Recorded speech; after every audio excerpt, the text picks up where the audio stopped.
Et donc, elle a décidé de consacrer le petit Samuel au service du Seigneur. Elle doit tenir parole.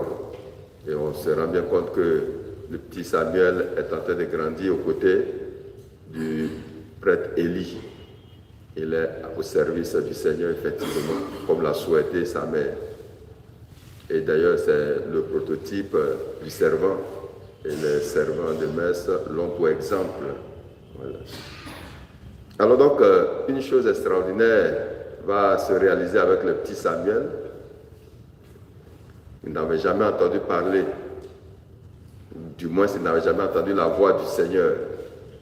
Et par 3 fois, le Seigneur va l'appeler et il va courir vers Élie.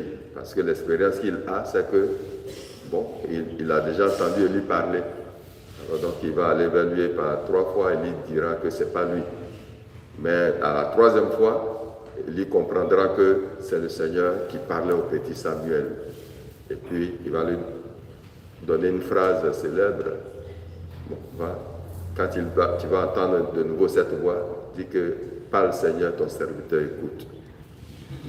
Chers frères et sœurs, autant que nous sommes, quel que soit notre âge, quelle que soit notre expérience spirituelle, nous avons besoin d'un aîné pour nous guider. Et c'est pour cela que l'Église dit, il est important d'avoir, quand on doit faire le baptême, d'avoir un parrain. Le parrain, ce n'est pas celui qui a beaucoup d'argent, qui peut organiser une grande fête pour notre enfant. Ce n'est pas ça un parrain pour l'Église.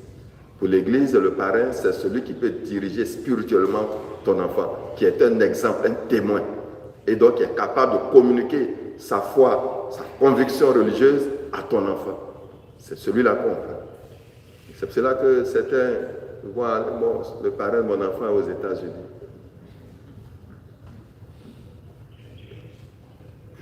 Ça veut dire que le parent ou bien les parents n'ont pas compris l'importance du parrain. C'est un exemple. Même s'il est pauvre, même s'il n'a pas l'argent, et qu'il est assis spirituellement, et qu'il peut aider votre enfant, c'est ça. Et c'est ce rôle-là que Élie a joué auprès de Samuel, qui ne connaissait pas le Seigneur. Et vous avez entendu à la fin du texte, on dit quoi? Il était estimé, quand Samuel est devenu grand, il était estimé par tous, parce qu'ils ont reconnu en lui un grand prophète. Mais il a fallu que Élie travaille d'abord. Vous voyez un peu. Et quand on élargit un peu, normalement, tout chrétien, qu'on soit prêtre, qu'on soit pape, qu'on soit évêque, qu'on soit chrétien tout court, tous, nous avons besoin de ce qu'on appelle dans l'Église un directeur spirituel. Même le pape a son directeur spirituel. Et le directeur spirituel, ce n'est pas quelqu'un que, on a des acquaintances. Voilà. Parce qu'il doit te dire ce que tu n'as pas envie d'entendre. Je suis parti là, il m'a fait l'affaire, moi je ne le prends plus comme directeur spirituel. C'est que tu n'as rien compris du directeur spirituel. Et c'est pareil un peu aussi pour le parrain. Voilà. Il doit pouvoir te dire, ton parrain, ta marraine doit pouvoir te dire, ma fille, mon fils, ça là, c'est pas chrétien. Si le parrain ou la marraine ne peut pas dire cela à son enfant, c'est pas la peine. Et c'est pour cela qu'on ne prend pas pour directeur spirituel son ami, son copain. Vous voyez un peu. Et c'est pour cela même que l'Église dit, quand tu es parrain, ce n'est pas un parent très proche. Pour ne pas que, ne fasse pas bien le travail qu'il faut faire. Et donc, Élie a joué ce rôle de directeur, on va dire directeur spirituel, d'accompagnateur du petit Samuel, pour qu'il puisse connaître le Seigneur, grandir en la présence du Seigneur et se mettre totalement au service de Dieu. Alors, quant à l'évangile, Jésus, bien que nous soyons dans le temps ordinaire, continue sa mission. Voilà. Il ne s'arrête pas aux émotions.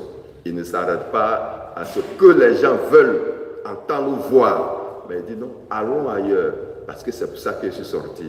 Annoncer la parole de Dieu. Ce n'est pas de m'attacher à une communauté, à une famille, à un groupe donné, et puis rester là. Mais c'est avancer. Pour que tous, nous ayons part de l'évangile.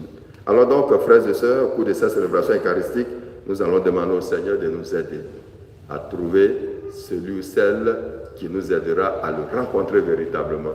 Quel que soit ce que cette personne nous dira, que ce soit pour le bien de notre épanouissement spirituel. Amen.